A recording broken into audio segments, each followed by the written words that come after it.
ఇప్పట్లో యుద్ధం ఆగే పరిస్థితి లేదన్నారు ట్రంప్. ఆపరేషన్ ఎపిక్ ఫ్యూరీ కొనసాగుతుందన్నారు. 2-3 వారాల్లో భీకర దాడులు చేస్తామని చెప్పారు. అతి త్వరలో ఇరాన్లో తమ పని పూర్తి చేస్తామని స్పష్టం చేశారు.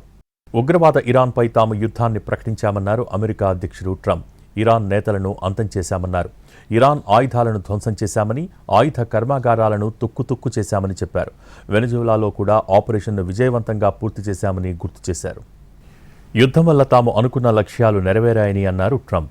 ఆపరేషన్ ఎపిక్ ఫ్యూరీ కింద అమెరికా దళాలు యుద్ధరంగంలో వేగవంతమైన అద్భుతమైన విజయాన్ని సాధించాయన్నారు. ఇది మునుపెన్నడూ చూడని అరుదైన విజయంగా అభివర్ణించారు. ఇరాన్ నౌకాదళం పూర్తిగా ధ్వంసమైందని, వాయుసేన నాశనమైందని, ఖమేనీ వంటి ప్రముఖ నాయకులు మరణించారని ఆయన తెలిపారు.